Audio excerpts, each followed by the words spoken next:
now Mr. Sanjay Singh. धन्यवाद मान्यवर, आपने इस महत्वपूर्ण विषय पे भारत के संविधान के 75 वर्ष पूरा होने पर जो चर्चा हो रही है, उस चर्चा में मुझे भाग लेने का अवसर दिया, मुझे बोलने का अवसर दिया। मान्यवर, बाबा साहब डॉक्टर भीमराव अंबेडकर जी ने जब भारत का संविधान लिखा तो हिंदुस्तान के सभी वर्गों के बारे में सोचा, सबके अधिकारों के बारे में सोचा, भारत कैसे तरक्की के रास्ते पे जाएगा, कैसे आगे बढ़ेगा, इसको लेके भारत के संविधान को बनाया उन्होंने। और उसमें एक एक करके जो संविधान की मूल आत्मा है वो मैं आपके सामने पढ़ना चाहूंगा कि उनकी मंशा क्या थी, हमारे संविधान की मंशा क्या है। संप्रभु राष्ट्र यानी ऐसा देश जो किसी दूसरे देश के प्रभुता से मुक्त है, अपने सभी निर्णय लेने के लिए पूर्णतः स्वतंत्र है और उस पर किसी बाहरी शक्ति का कोई प्रभाव नहीं होगा।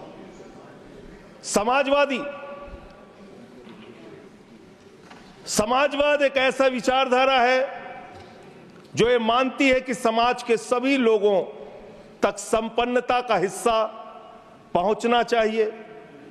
धन संपत्ति भी समाज से ही उपजती है, तो उसका बंटवारा भी शांतिपूर्ण और न्यायपूर्ण तरीकों से लोगों के बीच होना चाहिए। लोकतांत्रिक समाजवाद की ये विचारधारा कहती है कि धन समाज के कुछ लोगों तक सीमित नहीं रहना चाहिए। उत्पादन के साधनों पर लोगों का मिला जुला मालिकाना होना चाहिए। ये भारत का संविधान कहता है मान्यवर। और आज क्या स्थिति है, भारत की क्या स्थिति है मान्यवर, मोदी जी के राज में क्या स्थिति है? 5%, देश के 5% लोगों के पास देश की 60% संपत्ति है और देश के 50% लोगों के पास मात्र 3% संपत्ति है। और पिछले 2012 से लेकर अगर 21 तक का आप रिकॉर्ड इनका देखेंगे तो 40% संपत्ति 1% लोगों के पास गई है। यह है इनकी समाजवाद की विचारधारा, यह है इनकी बराबरी की सोच, यह किस तरीके से ये भारत के अंदर गैर बराबरी को जन्म दे रहे हैं। समाजवादी आंदोलन में नारा लगता था, जब तक दुखी इंसान रहेगा धरती पर तूफान रहेगा। नारा लगता था रोटी कपड़ा और मकान मांग रहा है हिंदुस्तान। नारा लगता था धन और धरती बट के रहेगी, भूखी जनता चुप न रहेगी। लेकिन आज भारत को इस हालत में इन्होंने पहुंचा दिया है मान्यवर, जहां पर 3% संपत्ति 50% लोगों के पास है और 5% लोगों के पास देश की 60% संपत्ति है। इसके आगे हमारा संविधान कहता है सेकुलरिज्म की बात, धर्मनिरपेक्षता, जिसका खुलेआम आप विरोध कर रहे हैं। ये एक ऐसी सरकार है, हमारे प्रधानमंत्री जी भारत के संविधान पे शपथ लेकर देश के प्रधानमंत्री बने। यहां पे बैठे हुए सांसद संविधान की शपथ लेते हैं, मंत्री संविधान की शपथ लेते हैं, लेकिन संविधान में लिखी हुई बातों को नहीं मानते। धर्मनिरपेक्षता से इनको मतलब नहीं है। हमको अगर दर्शन करना होता है मान्यवर तो हम काशी जाते हैं, महाकाल का दर्शन करने उज्जैन जाते हैं, प्रभु श्री राम का दर्शन करने अयोध्या जाते हैं। लेकिन भाजपाइयों को जब दर्शन करना होता है तो ये मस्जिद में भगवान का दर्शन करने जाते हैं, मस्जिद में भगवान का दर्शन करने जाते हैं। मस्जिद में मंदिर खोज रहे हैं पूरे देश के अंदर। तो इसलिए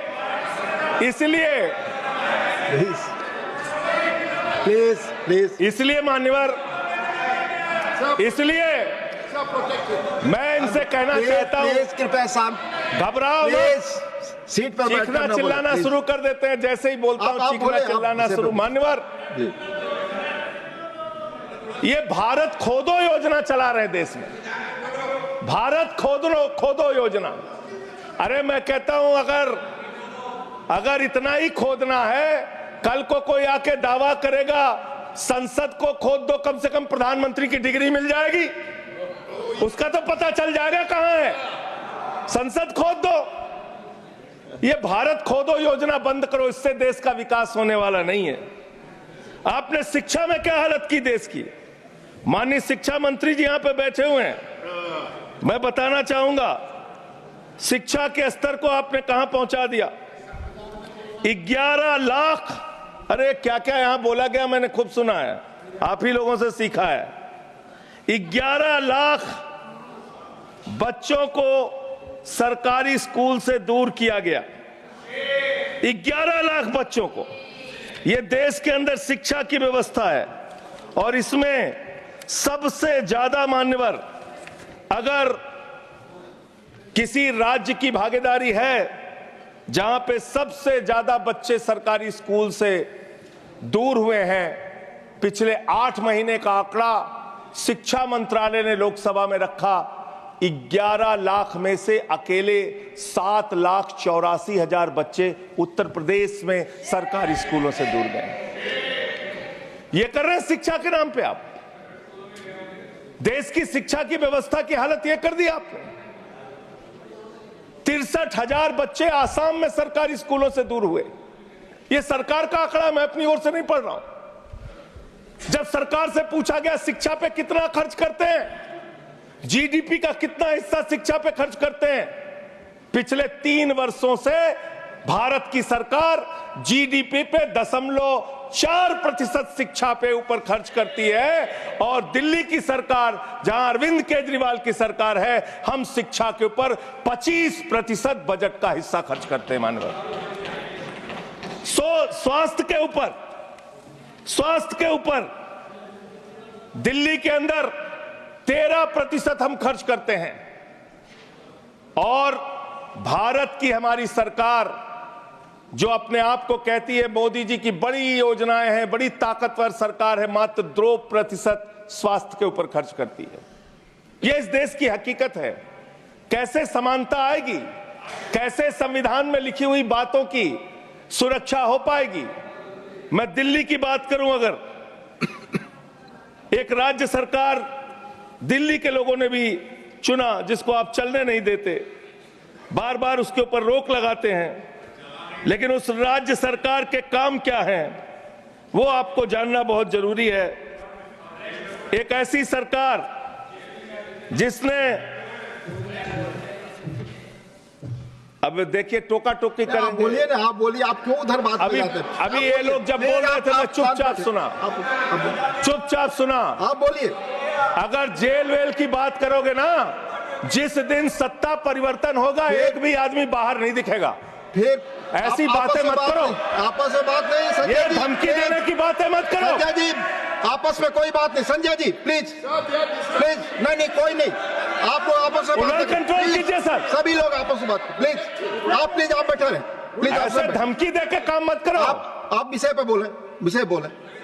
अडानी की दलाली करने वाली सरकार हमसे सवाल कर रही है। विषय पर संजय जी जो विषय बोलेंगे, भ्रष्टाचार बोलेंगे, विषय पर बोलिए प्लीज, विषय पर बोलिए प्लीज। अडानी की दलाली करने वाले लोग हमसे सवाल करेंगे।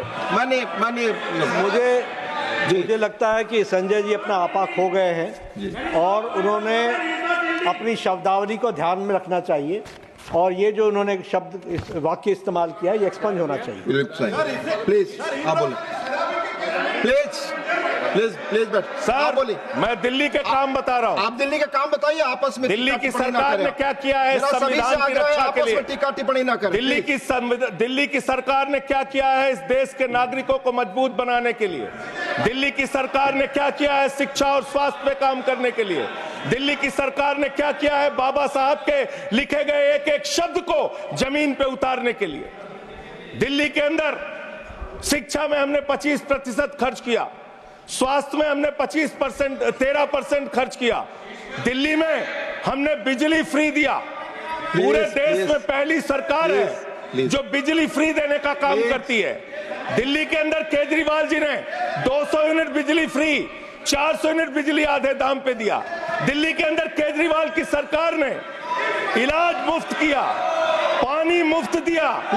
दिल्ली के अंदर सीट पर बैठकर बुजुर्गों को तीर्थ यात्रा, माननीय मंत्री, बुजुर्गों को तीर्थ यात्रा कराने का काम किया। बुजुर्गों को तीर्थ यात्रा कराने का काम किया दिल्ली की सरकार ने। दिल्ली की सरकार ने माताओं बहनों के लिए बस की यात्रा फ्री करने का काम किया।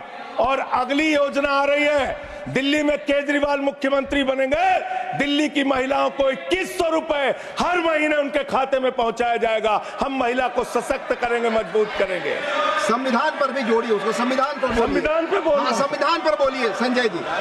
संविधान के अंतर्गत मैं एक चुनी हुई सरकार के बारे में बोल रहा हूं। संविधान पर चर्चा हो रही है, दिल्ली में अपेक्षा होगी संविधान पे आप बोले और दिल्ली आप में शांत बैठे रहे। मैं बोल रहा हूं, दिल्ली के अंदर 200 किलोमीटर के मेट्रो नेटवर्क को हमने 2015 से बढ़ाकर प्लीज स्पीक ऑन 450 किलोमीटर किया। संजय जी कॉन्स्टिट्यूशन पे बोलिए। सर उन्होंने अपनी सरकार की उपलब्धि गिनाई, आपने उनको नहीं रोका।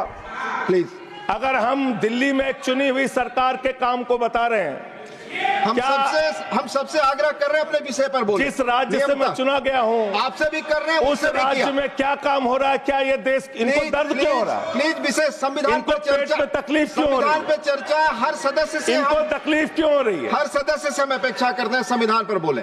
तो दिल्ली में प्लीज जेल 3 घंटे ईडी सीबीआई दे दो, सबको भेज दूंगा। चलो दे दो ईडी संजय जी, आप बोलते हैं, प्रवोक करते हैं, आप इसे पर बोलिए। ये सब चीजें नहीं जाएंगी, ये सब चीजें नहीं जाएंगी रिकॉर्ड पे। प्लीज, वो बोल रहे हैं जेल क्यों गए? आपस में बात न करें, आप बोले संविधान पर। नहीं, आप रोक रहे हैं उनको। आपस में बात न करें प्लीज, प्लीज। आप इस तरह टिप्पणी नहीं कर सकते माननीय सदस्यों पर, वो चीजें रिकॉर्ड में नहीं जाएंगी। इस तरह की टिप्पणी सदस्यों पर एक दूसरे पर करना, प्लीज आप विषय पर बोले। सर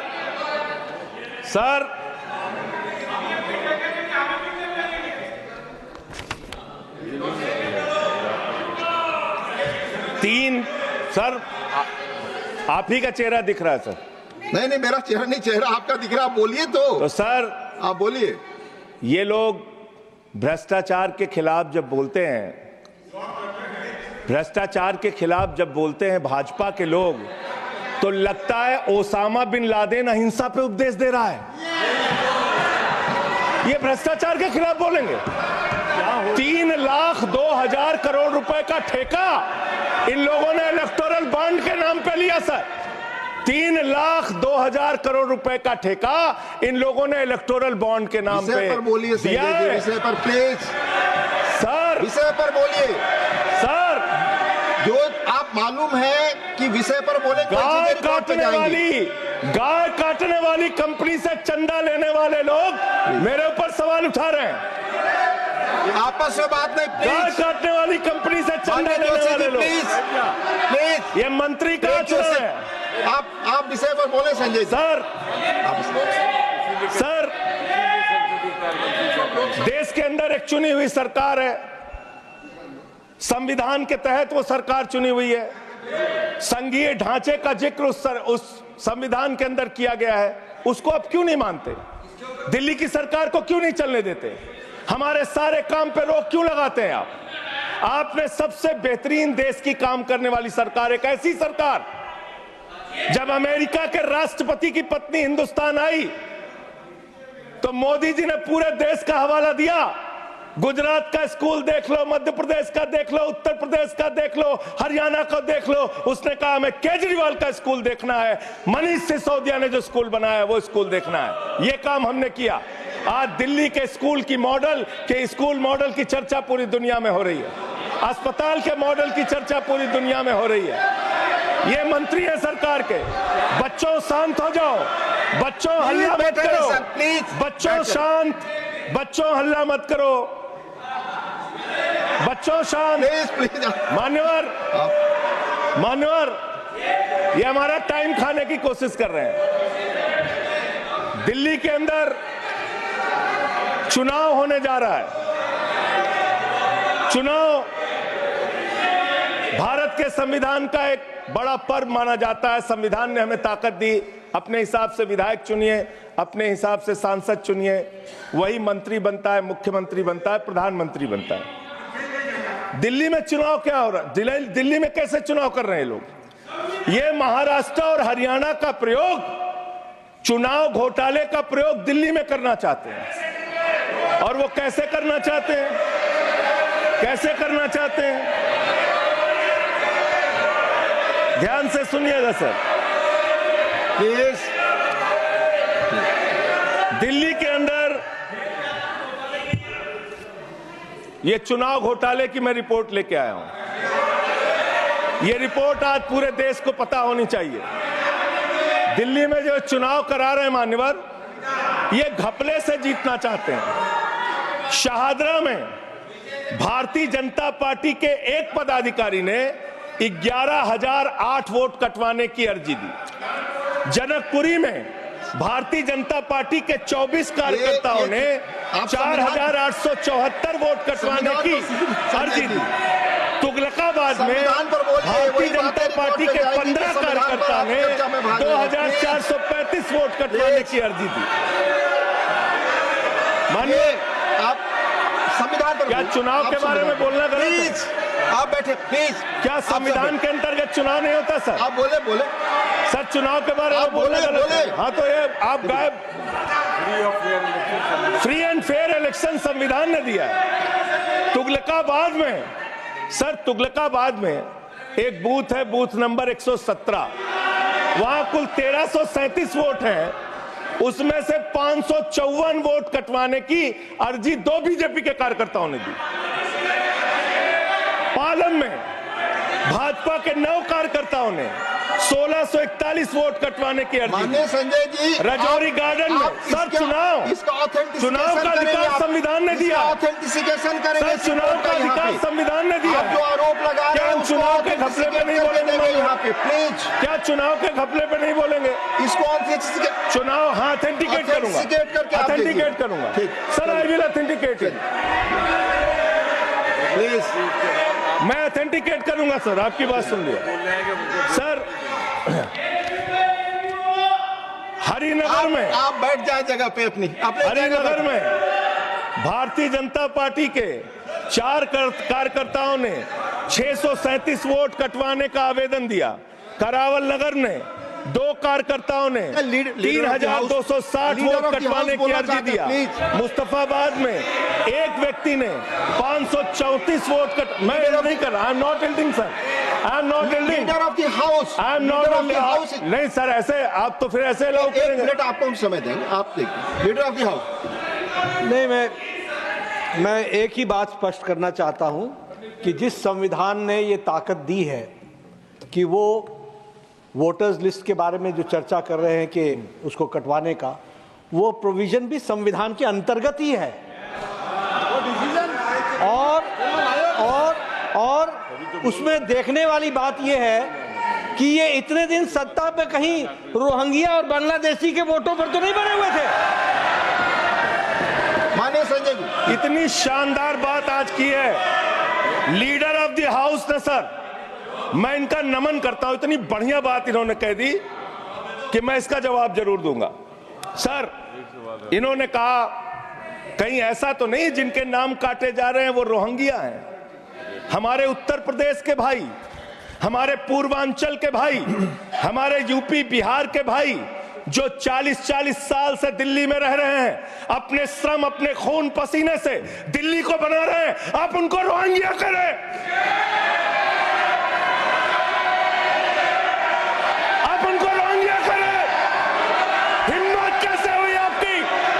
हिम्मत बैठे। आप हमारे पूर्वांचल के भाइयों को रोहिंग्या कहेंगे, हिम्मत कैसे हुई आपकी? प्लीज बैठ। हिम्मत नहीं होनी चाहिए आपकी। आगे आगे बोले। पूर्वांचल के लोगों को ये बांग्लादेशी कह रहे हैं। मैं नाम पढ़ रहा हूं, राम सिंह बसंत विहार में रहते हैं, उनका वोट कटवाया गया।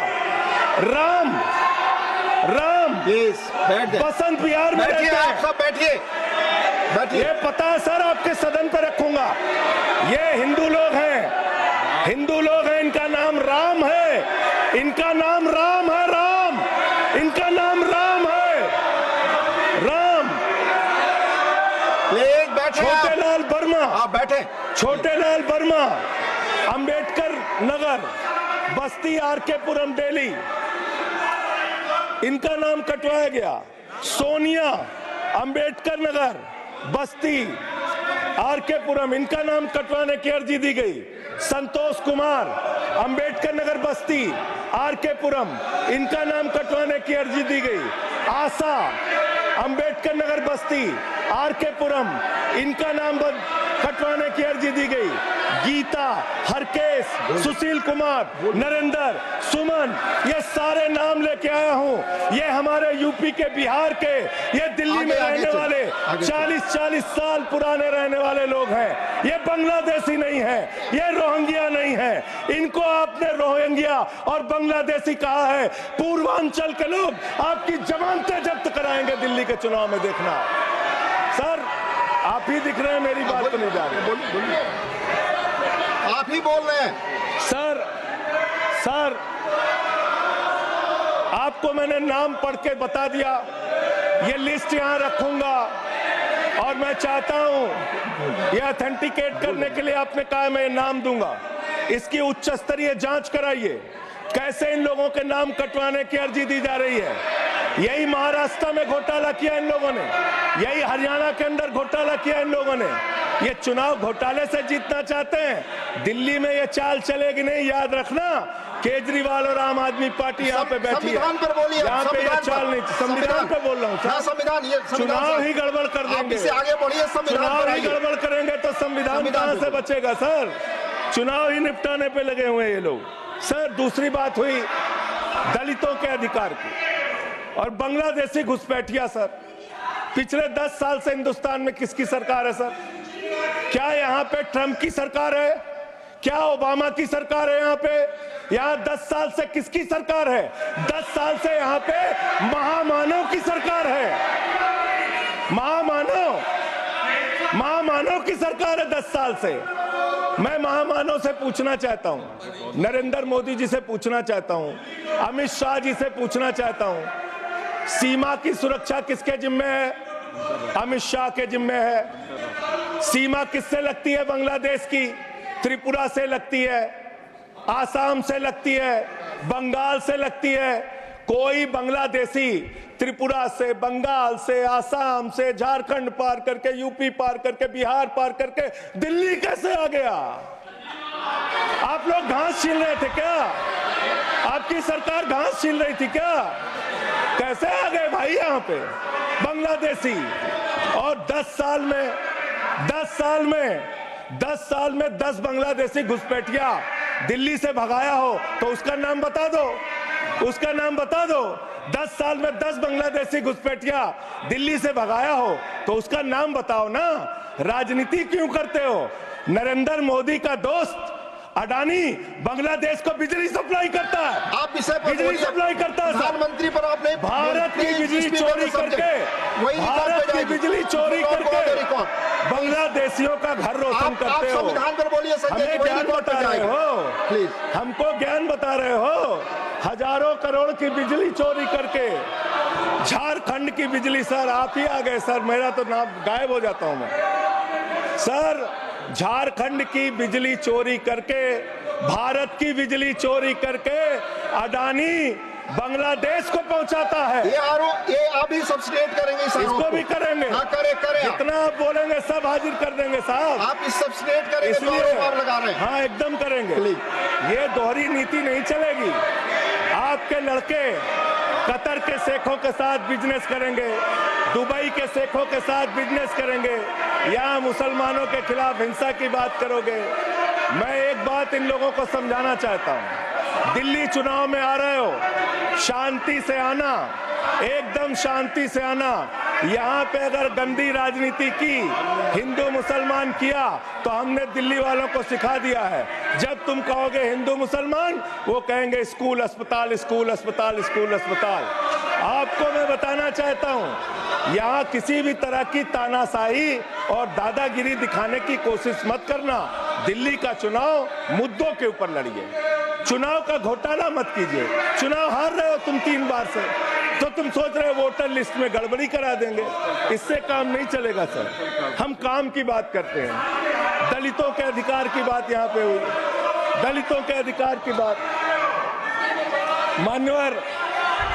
मान्यवर एसटी, एससी, ओबीसी, ये 3 कैटेगरी, एसटी, एससी, ओबीसी, ये तीन कैटेगरी में भारत सरकार के अंदर ज्वाइंट सेक्रेटरी लेवल पे और सेक्रेटरी लेवल पे 322 अधिकारी हैं। और सरकार का आंकड़ा है, मेरा नहीं। ये क्या कह रहे हैं?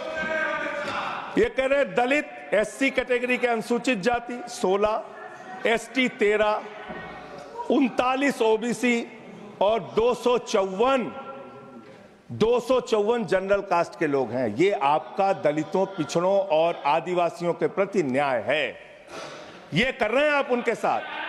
लेटरल एंट्री के जरिए आप दलितों, पिछड़ों, आदिवासियों का आरक्षण खा रहे हैं। आप आईएएस की नौकरी में बहुत सारे बच्चे, 125 बच्चे हैं सर, जिनको इन्होंने क्रीमी लेयर के नाम पे आईएएस, पीसीएस, आईएफएस बनने से वंचित कर दिया। ये इनका इतिहास है। ये कर रहे हैं दलितों के साथ सर। मंदिरों में घुसने नहीं देते। इनकी मानसिकता ये है, इनकी मानसिकता ये है। इन्होंने अयोध्या में मंदिर का शिलान्यास किया। उस समय हमारे प्रधानमंत्री गए, मुख्यमंत्री उत्तर प्रदेश के गए, राज्यपाल भी गई। उस समय के राष्ट्रपति रामनाथ कोविंद जी को नहीं बुलाया इन्होंने। मंदिर के उद्घाटन में इन्होंने श्रीमती द्रौपदी मुर्मू जी को नहीं बुलाया, क्योंकि वो दलित समाज से थे, ये आदिवासी समाज से हैं। आपकी मानसिकता ये है। 100 वर्ष हो गए आरएसएस को, एक भी दलित, पिछड़ा और आदिवासी आज तक आरएसएस का प्रमुख क्यों नहीं बना? इसका जवाब दो, इसका जवाब दो। आप नफरत करते हैं दलितों से, पिछड़ों से, आदिवासियों से। यह आपकी मानसिकता है। इसलिए आगे कॉन्स्टिट्यूशन पढ़ता हूं सर। आगे क्या लिखा हुआ है? आगे लिखा हुआ है डेमोक्रेटिक, लोकतांत्रिक भारत देश की जनता अपने प्रतिनिधि खुद चुनती है। वोट के माध्यम से सभी के वोटों का महत्व बराबर है। जनता के द्वारा जनता का प्रतिनिधि चुना जाता है। जनता के द्वारा जनता का प्रतिनिधि चुना जाता है। उसके बाद चुनने के बाद सरकार बनती है। और आप लोग खरीद फरोख्त करके, संविधान को तार तार करके, लोकतंत्र का गला घोट के महाराष्ट्र में सरकार गिराते हो, कर्नाटक में सरकार गिराते हो, मध्य प्रदेश में सरकार गिराते हो, उत्तरांचल में सरकार गिराते हो, अरुणाचल में सरकार गिराते हो। पूरे देश में तोड़ फोड़ खरीद फरोख्त करके सरकारों को गिराने का काम करते हो। इसीलिए मैं कहता हूं, जब ये लोकतंत्र के बारे में बोलते हैं, संविधान के बारे में बोलते हैं, हम लोग यहाँ विपक्ष की तरफ से खड़े होते हैं, चीख रहे हैं, चिल्ला रहे हैं, सोच रहे हैं इनसे डर के चुपचाप बैठ जाएंगे। एक बात याद रखना, ये देश बाबा साहब के संविधान से चलेगा, किसी मोदी और अमित शाह के फरमान से नहीं चलेगा। याद रखना, इसको याद रखना। और ये जो बार बार तुम्हारा गठबंधन ईडी से है, ईडी से तुम्हारा गठबंधन, सीबीआई से तुम्हारा गठबंधन। यहां इंडिया गठबंधन है, वहां ईडी गठबंधन है, ईडी गठबंधन है, ईडी गठबंधन। मान्यवर भ्रष्टाचार की बात मैं करूंगा। भारत के प्रधानमंत्री जिन्होंने देश के बड़े बड़े फैशन डिजाइनरों को भी फेल कर दिया, इतना सज के चलते हैं, इतना सज के चलते हैं सर। प्रधानमंत्री इटली का चश्मा, आप जानते हैं, इटली की घड़ी, आप ये सब चीजें नहीं जानते। यहाँ हमारे नेता पे टिप्पणी हो रही है, आप नहीं बोल रहे हैं। आप नहीं बोल सकते। हमारे नेता पे टिप्पणी हो रही है, आप नहीं बोल रहे हैं। प्रधानमंत्री पर आप टिप्पणी नहीं कर सकते। हमारे नेता पे संवैधानिक केजरीवाल पे टिप्पणी हो रही है, आप नहीं बोल रहे हैं। आप please speak on the subject. हमारा टाइम बचा है सर। हाँ, तो आप बोले, सब्जेक्ट पर बोले, सब्जेक्ट पे बोल। हाँ, ये टिप्पणियां नहीं जाएंगी आपकी रिकॉर्ड पे। सर बच्चों शांत हो जाओ, बच्चों शांत हो जाओ, स्पीक, बच्चों शांत, प्लीज स्पीक, बच्चों शांत हो जाओ बच्चों। मानवर, न्याय की बात, भारत का संविधान सभी नागरिकों को सामाजिक, आर्थिक, राजनीतिक स्तर पर न्याय देने का वादा करता है। ये न्याय दे रहे हैं भारत के लोगों को सर, ये न्याय कर रहे हैं भारत की जनता को, ये न्याय दे रहे हैं। आज चुनी हुई सरकारों को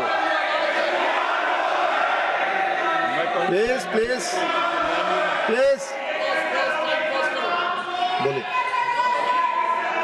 बोलिए, अपने विषय पे बोलिए। सर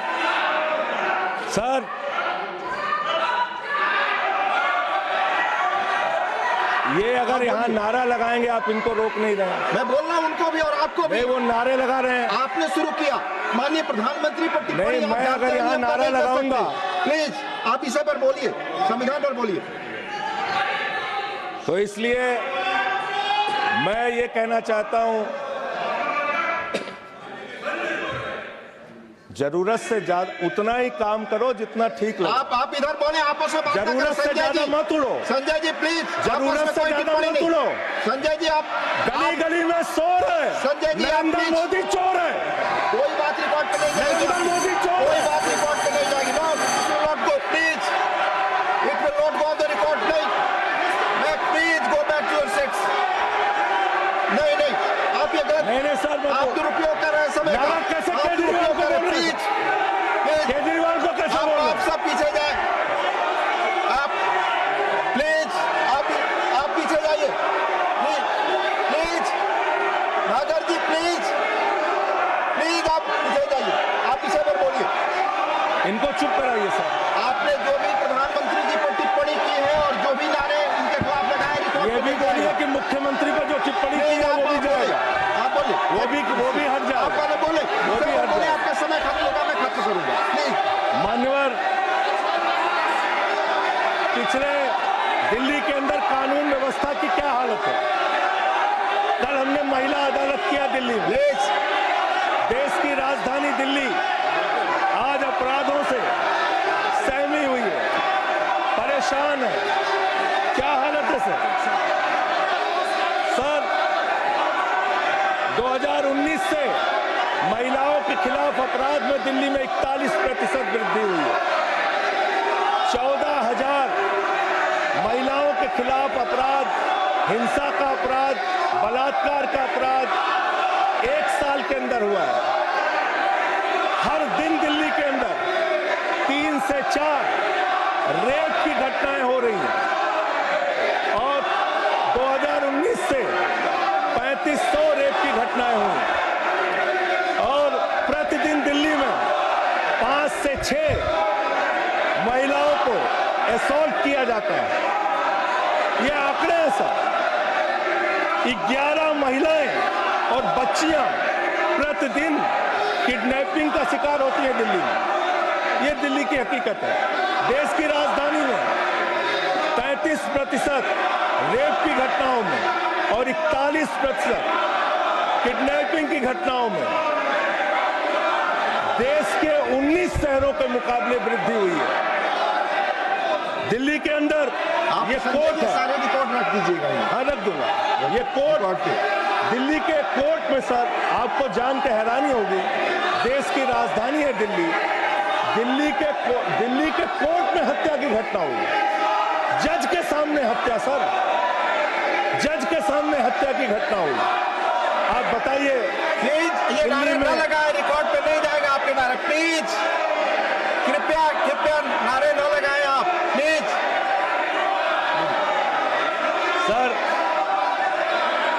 सर दिल्ली के अंदर कोर्ट में हत्या हुई।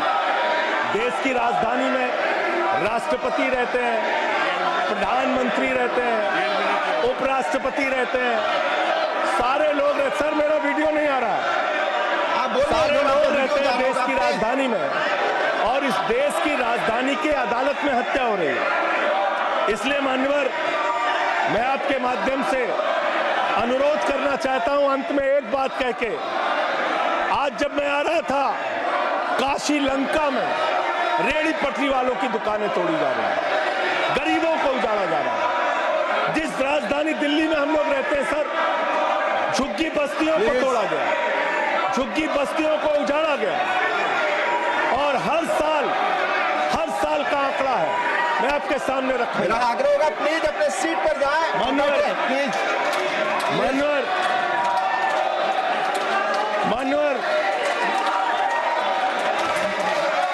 एक बशीर बद्र की लाइन है, लोग टूट जाते हैं,